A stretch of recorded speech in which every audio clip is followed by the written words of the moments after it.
So hey guys hi. So ఈ వీడియోలో మనం ఏం నేర్చుకుందామంటే నావ్ బార్ అంటే ఏంటిదని నేర్చుకుందాం. సో బూట్ స్ట్రాప్ యూజ్ చేసి ఈ నావ్ బార్ని మనం హెచ్టిఎంఎల్లో ఎలా యూజ్ చేస్తామో తెలుసుకుందాం. ఓకేనా? సో ఫస్ట్ నావ్ బార్ అంటే ఏంటిది అంటే మనం ఏదైనా వెబ్సైట్ ఓపెన్ చేసినప్పుడు వెబ్సైట్ టాప్లో ఉండేదాన్ని మనం ఏమంటాం అనుకున్నాం. హెడర్స్ అంటాం అనుకున్నాం కదా. ఇలా ఇక్కడ చూసుకుంటే హై క్యూసెట్ అని చెప్పేసి ఉంది కదా. ఇది మన వెబ్సైట్ నేమ్ అనుకోవచ్చు, అంటే బిజినెస్ నేమ్. అండ్ ఇక్కడ చూసుకుంటే కొన్ని లో ఉన్నాయి కదా, ఏంటి లింక్స్. సో ఈ లింక్స్ ఉన్నాయి కదా. అండ్ ఇక్కడ చూసుకుంటే ఒక బటన్ ఉంది.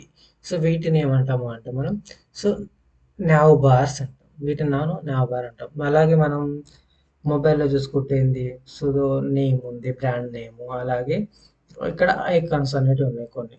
ఇమేజెస్ ఐకాన్స్ అనేటివి ఉన్నాయి. ఈ ఐకాన్స్‌ని క్లిక్ చేస్తే వాటి ఆప్షన్స్ అనేటివి వస్తాయి. సో మనకు ల్యాప్‌టాప్‌లో చూసుకుంటే ఇలా ఉంది. అండ్ మొబైల్ చూసుకుంటే ఇలా ఉంది. ఇలాంటి నావిగేషన్స్‌ని, ఇలాంటి నావ్ బార్స్‌ని మనం సో మన వెబ్‌సైట్‌లో క్రియేట్ చేయాలి అంటే ఈ బూట్ స్ట్రాప్‌ని యూజ్ చేసి మనం ఈజీగా క్రియేట్ చేయొచ్చనమాట. ఓకే. ఫస్ట్ మనం ఈ నావ్ బార్ అనే దాని గురించి క్లియర్‌గా అండర్‌స్టాండ్ చేసుకుందాం. సో ఈ నావ్ బార్ అంటే ఏంటిది అంటే మనకు ఏదైతే హెడర్ ఉంటుందో, వెబ్సైట్లో హెడర్ ఉంటుంది కదా, ఆ హెడర్లో మనం నావిగేషన్స్ని క్రియేట్ చేయడానికి ఈ నావ్ బార్ అనే దాన్ని మనం యూజ్ చేస్తాం.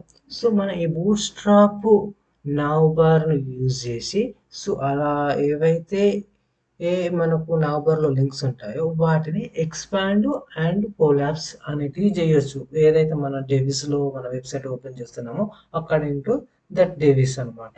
సో ఈ హెచ్టిఎంఎల్ ఈ ఇలాంటి నావ్ బార్స్ని మనం హెచ్టిఎంఎల్లో క్రియేట్ చేయాలంటే, మన వెబ్సైట్లో క్రియేట్ చేయాలి అంటే మనకు హెచ్టిఎంఎల్ నావ్ అనే ఎలిమెంట్ చెప్పేసి ఒక ఎలిమెంట్ ఉంది అనమాట.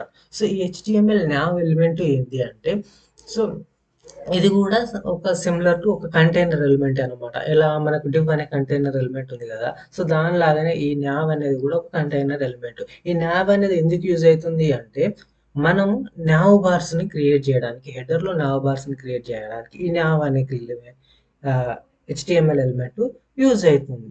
ఓకే. దీని సింటాక్స్ చూసుకుంటే ఎట్లా ఉంటుంది. నావ్ అని చెప్పేసి ఈ చెప్పేసి దానికి closing tag and opening tag ఇచ్చేస్తే దీన్ని ఈ సింటాక్స్ నావ్ అనే హెచ్టిఎంఎల్ సింటాక్స్ అయిపోతుంది అనమాట. మనం నావ్ ఐటమ్స్ వేర్ అంటే నావ్ ఐటమ్స్ ఏంటిది. ఏదైతే నావ్ బార్ అనే కంటైనర్ ఉంటుందో ఆ నావ్ బార్లో మనం వేటికి మనం లింక్స్ ప్రొవైడ్ చేయాలనుకుంటున్నాం. ఏ సెక్షన్కి మనం లింక్స్ ప్రొవైడ్ చేయాలి అనుకుంటున్నామో వాటిని మనం నావ్ ఐటమ్స్ అంటారు. నావ్ బార్ ఐటమ్స్ అంటారు. సో వాటిని మనం క్రియేట్ చేయాలి అంటే హ్యాంకర్ ట్యాగ్స్ యూజ్ చేసి మనం వాటిని క్రియేట్ చేయొచ్చు అనమాట. ఓకే. వీటిని మనం ఎలా క్రియేట్ చేస్తాం ఏందనేది ఒకసారి మనం ప్రాక్టికల్గా చూద్దాం. సో నేను దీనికోసం ఏం చేస్తున్నా అంటే విజువల్ స్టూడియో కూడా ఓపెన్ చేస్తున్నా. ఇక్కడ నేను చూసుకుంటే ఒక డివ్ అనే కంటైనర్ క్రియేట్ చేసిన. దీనికి క్లాస్ నేమ్ వచ్చేసి మెయిన్ కంటైనర్ అని చెప్పిన. దీనికి కొంచెం స్టైలింగ్ సిఎస్ఎస్లో హైట్ అనేది చెప్పేసి 100 VH అని చెప్పేసి ఇచ్చిన. ఇప్పుడు నేను ఏం చేస్తున్నా అంటే మనం దీన్ని ఎందులో ఓపెన్ చేద్దాం అనుకున్నాం. ఫస్ట్ దీన్ని ఓపెన్ చేయాలంటే మనకు బూట్ స్ట్రాప్ యూజ్ చేసి ఈ నావ్ బార్స్ని అప్లై చేద్దామని అనుకున్నాం కదా. దానికోసం నేను ఏం చేస్తున్నా అంటే ఫస్ట్ సో బ్రౌజర్ ఏదైనా ఒక బ్రౌజర్ ఓపెన్ చేసి ఏం చేస్తారంటే getbootstrap.com అని చెప్పేసి వాడదాం. getbootstrap.com అని కొడితే 4.4 అనే వర్షన్ వస్తుంది. దాని మీద క్లిక్ చేద్దాం. దాని మీద క్లిక్ చేస్తే ఇక్కడ ఫస్ట్ వచ్చిన లింక్ ఉంది కదా, దీని మీద ఓపెన్ చేద్దాం. దీని మీద క్లిక్ చేస్తే దీన్ని మనం ఏంది బూట్ స్ట్రాప్ అనే అఫీషియల్ వెబ్సైట్కి మనం వెళ్ళిపోతాం అనమాట. ఇప్పుడు మనం ఇక్కడ చూసుకుంటే ఇక్కడ డిఫరెంట్ సెక్షన్స్ ఉన్నాయి. ఇందులో మనం కాంపోనెంట్ అనే సెక్షన్కి వెళ్ళి ఈ కాంపోనెంట్లో మనం నావ్ బార్స్ అనే దాన్ని ఇక్కడ నుంచి నావ్ బార్స్లోకి వెళ్దాం.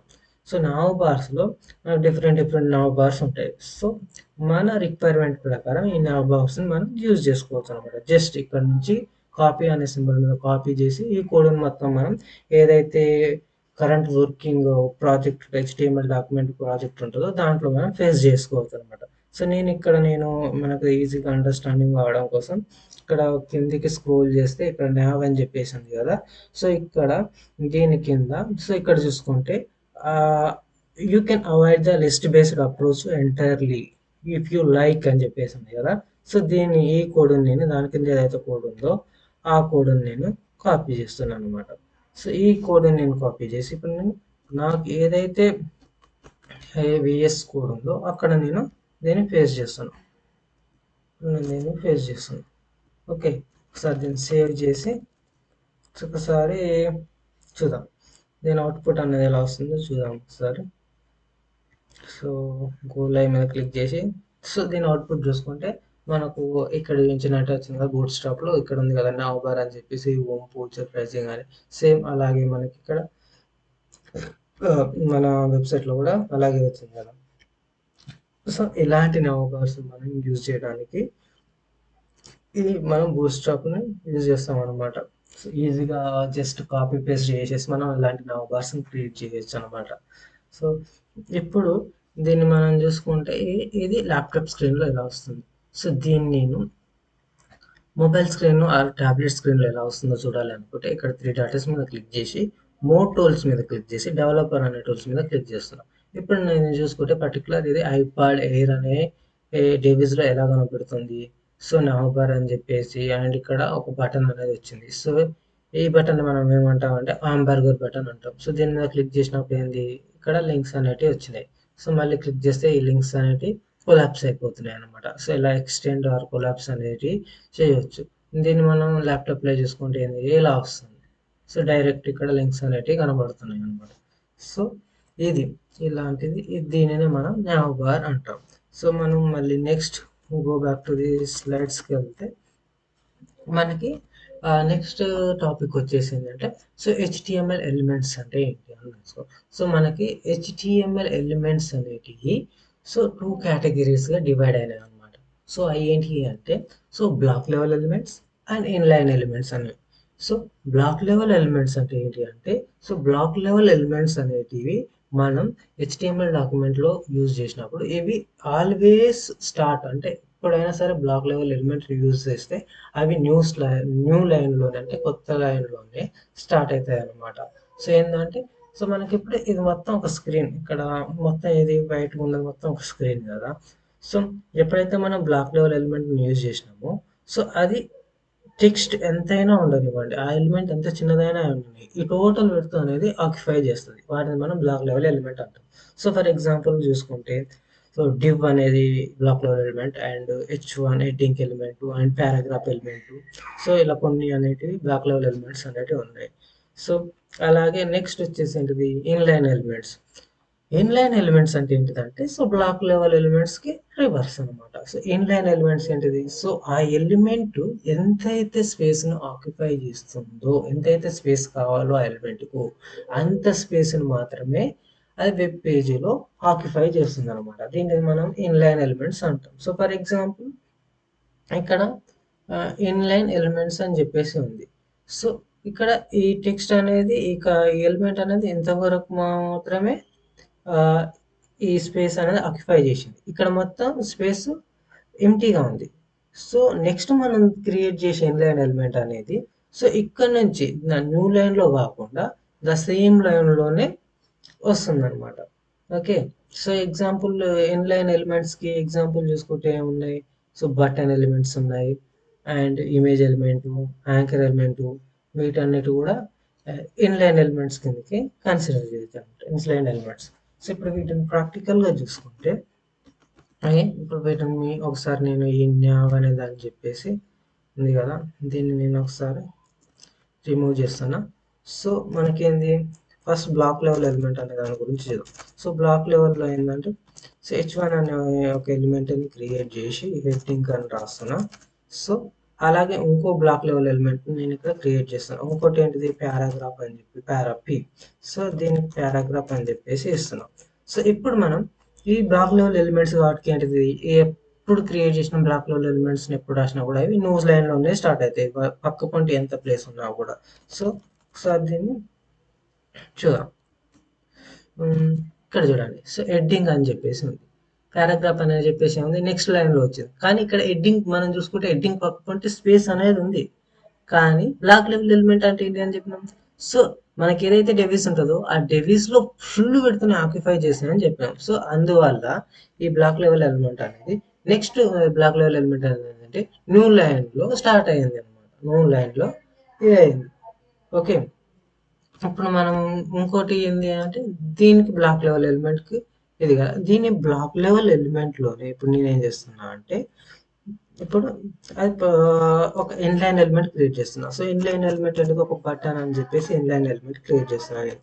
సో ఇక్కడ నేను ఈ బటన్ కి సబ్మిట్ అని చెప్పేసి టెక్స్ట్ ఇస్తున్నా. సో ఇప్పుడు ఈ బటన్ అనేది మనకి ఇక్కడ ఇక్కడ చూసుకుంటే న్యూ లైన్. ఇది ఎందుకు న్యూ లైన్ లో వచ్చింది? మనకి పారాగ్రాఫ్ అనేది ఏంటిది? It's black level element. So black level element అంటే ఏంటిది? ఇది టోటల్ పెడితేనే ఆక్యుపై చేస్తుంది. బట్ ఇక్కడ బటన్ అనేది ఏంటిది? Inline element. So inline element పక్కన మనం ఇంకో ఇన్లైన్ ఎలిమెంట్ ని క్రియేట్ చేస్తే సో అది ఏంటంటే ఈ బటన్ అనే ఎలిమెంట్ ఉంది కదా దీని పక్క పంటే వస్తుంది. సో ఫర్ ఎగ్జాంపుల్ మనం చూసుకుంటే దీని పక్కన మనం ఒక హ్యాంకర్ అని చెప్పేసి హ్యాంకర్ ఎలిమెంట్ ని క్రియేట్ చేద్దాం. స్లో క్లిక్ మీ అని చెప్పేసి ఇస్తాను. సో దీని మీద ఇప్పుడు మనం చూసుకున్నట్టయితే ఇక్కడ చూస్తే సో ఏంటి మనకి ఇన్లైన్ ఎలిమెంట్స్ కాబట్టి ఇవి పక్క పక్కన వచ్చినాయి. సో ఇవి ఈ కంటెంట్కు ఎంతైతే విడ్త్ కావాలో అంత విడ్త్ మాత్రమే, అంత స్పేస్ మాత్రమే ఆక్యుపై చేసినాయి. ఓకే, ఇది అనమాట. This is the difference between block level element and inline element. So come back to the స్లైడ్స్కి వెళ్తే మనకి ఏంటంటే సిఎస్ఎస్ బాక్స్ ప్రాపర్టీస్లో మార్జిన్ అని చెప్పేసి మనం నేర్చుకున్నాం కదా. సో దానికి డిఫరెంట్ డిఫరెంట్ వేరియంట్స్ ఉంటాయి అని దానికి అని చెప్పేసి దానికి ఇంతకుముందు మనం ఏంది వాల్యూస్ పాస్ చేసినాం ఏంది పిక్సెల్స్లో వాల్యూస్ పాస్ చేసినాం కదా. సో దానికి వాల్యూస్ కాకుండా ఆటో అనే ఒక వాల్యూని కూడా మనం ఇవ్వచ్చు అనమాట. ఏయుటిఓ ఆటో అనే వాల్యూని కూడా మనం ఇవ్వచ్చు. సో ఈ ఆటో అనే వాల్యూని ఇవ్వడం వల్ల ఏంటంటే సో ఏదైతే బ్లాక్ లెవెల్ ఎలిమెంట్స్ ఉంటాయో వాటిని మనం సో వెబ్ పేజీలో హారిజాంటల్గా అలైన్ చేయొచ్చు అనమాట. సో ఇప్పుడు మన మార్జిన్కు ఆటో అనే వాల్యూ ఇచ్చినప్పుడు సో ఇది ఎలా వర్క్ అవుతుంది అనేది ఒకసారి మనం ప్రాక్టికల్గా చూద్దాం. సో దీనికోసం నేను ఏం చేస్తున్నా అంటే దీన్ని ప్రీవియస్గా ఉన్న న్యావ్ ఉంది కదా, న్యావ్. సో న్యావ్ బార్ ఉంది కదా, దాన్నే మళ్ళీ నేను టేక్ తీసుకున్న కోడ్. సో ఈ కోడ్లో మనకి న్యావ్ ఐటమ్స్ ఉన్నాయి కదా. సో దీన్ని ఒకసారి మనం రన్ చేసి చూద్దాం ఇప్పుడు. సో న్యావ్ ఐటమ్స్ ఇక్కడ ఉన్నాయి కదా, వీటిని న్యావ్ ఐటమ్స్ అండ్ లింక్స్ని న్యావ్ ఐటమ్స్ అని చెప్పినాం కదా. ఇవేంది ఇక్కడ? సో దీని పక్కన వచ్చినాయి కదా ఇప్పుడు చూసుకుంటే. సో దీని పక్కన ఎట్టున్నాయి. సో మనం ఏంటిది మార్జిన్కి ఆటో అనేది యూజ్ చేస్తే, ఆటో అనే వాల్యూ యూజ్ చేస్తే మనం ఈ బ్లాక్ లెవెల్ ఎలిమెంట్స్ని మనం ఇవి లింక్స్ అనే మన inline elements. But inside inline అంటే మనం ఒక కంటైనర్ క్రియేట్ చేసి ఇక్కడ చూసుకుంటే మనం బ్యాక్ వస్తే సో ఇక్కడ యాంకర్స్ అనేటి ఇన్లైన్ ఎలిమెంట్స్. బట్ ఈ ఇన్లైన్ ఎలిమెంట్స్ అన్నీ కూడా ఎక్కడ ఉన్నాయంటే ఒక బ్లాక్ లెవెల్ ఎలిమెంట్స్ అంటే డివ్ అనే కంటైనర్ లోపల ఉన్నాయి. సో ఇప్పుడు మనం ఏంటంటే ఈ కంటైనర్కి మనం సో ఏం చేద్దామంటే ఎమ్ అని చెప్పేసి సో ఆటో అని చెప్పేసి ఇద్దాం. సో మార్జిన్ ఆటో అని చెప్పేసి ఇద్దాం. సో ఏమవుతుందో ఒకసారి బ్రౌజర్కి వెళ్ళి చూద్దాం. సో ఇప్పుడు చూసుకుంటే ఎల్లాక టెక్స్ట్ ఎక్కడ ఉంది? దీనికి దగ్గరగా ఉంటాయి. ఈ నావ్ బార్ అనే టెక్స్ట్కి దగ్గరలో ఉంటాయి. ఇప్పుడు టెక్స్ట్ ఎక్కడికి వచ్చింది? మిడిల్లోకి వచ్చింది. సో అంటే ఏంది? సో మనం ఇది హారిజాంటల్గా ఈ బ్లాక్ లెవెల్ ఎలిమెంట్ అనేది డివ్ అనే బ్లాక్ లెవెల్ ఎలిమెంట్ అనేది అలైన్ అయిపోయింది అనమాట.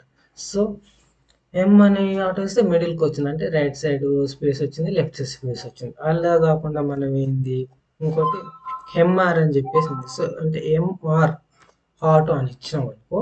సో ఇది ఏంటంటే ఒకసారి చూద్దాం, సేవ్ చేసి చూద్దాం ఎలా వస్తుంది. సో ఇప్పుడు చూసుకుంటే ఏంటిది ఎంఆర్ అంటే నా మార్జిన్ రైట్ అని చెప్పేసి మార్జిన్ రైట్ ఆటో అని చెప్పేసి ఇస్తే ఏవైతే మనకు ఎలిమెంట్స్ ఉంటాయో అవన్నీ కూడా లెఫ్ట్ సైడ్ మూవ్ అవుతాయి, రైట్ సైడ్ మొత్తం ఎంటీ స్పేస్ ఉంటుంది అనమాట. సో అలా కాకుండా ఇప్పుడు నేను ఎంఎల్ ఆటో అనిస్తే ఇక్కడ ఎంఎల్ ఆటో అనిస్తే సో ఇప్పుడు మనకు దానికి ఆపోజిట్ అనమాట. సో ఎలిమెంట్స్ అన్నీ కూడా ఏమైనాయి సో ఈ లింక్స్ అన్ని కూడా లెఫ్ట్ సైడ్ అంటే రైట్ సైడ్ మూవ్ అయిపోయినాయి కాబట్టి లెఫ్ట్ సైడ్ మనకి ఎంటీ స్పేస్ అనేది వచ్చింది. So this is the difference ఏంది ML and MR auto keyword use చేసినప్పుడు. సో వీటిని మనం డైరెక్ట్ అంటే మనకు కావాల్సినట్టుగా ప్యాడింగ్ అండ్ మార్జిన్కి వాల్యూ ఇవ్వకుండా ఆటో అని కీవర్డ్ ఇస్తే వాల్యూ ఇస్తే ఇలా చేంజ్ అయిపోతుంది అనమాట. నెక్స్ట్ మనం చూసుకుంటే సో టెక్స్ట్ మనకు సిఎస్ఎస్ టెక్స్ట్ అలానే ప్రాపర్టీ ఉంటుంది. సో ఈ టెక్స్ట్ అలానే ప్రాపర్టీ ఏంటంటే ఏవైతే మన బ్లాక్ లెవెల్ ఎలిమెంట్స్ ఉంటాయో, సో బ్లాక్ లెవెల్ ఎలిమెంట్స్ ఉంటాయి కదా. ఫర్ ఎగ్జాంపుల్ ఇక్కడ చూసుకుంటే ఇక్కడ బ్లాక్ లెవెల్ ఎలిమెంట్ అంటే డివ్ కదా. సో ఈ డివ్కు టెక్స్ట్ అలైన్ అని చెప్పేసి ఇచ్చామనుకో, సో ఈ బ్లాక్ లెవెల్ ఎలిమెంట్ లోపల ఏవైతే ఎలిమెంట్స్ ఉంటాయో అవి అన్ని టెక్స్ట్ లేదా ఎలిమెంట్స్, సో అవన్నీ కూడా అలైన్ కామని చెప్తున్నట్టు. అవన్నీ కూడా ఎలా అలైన్ కమ్మని చెప్తున్నట్టు. So this is this video guys. So thank you.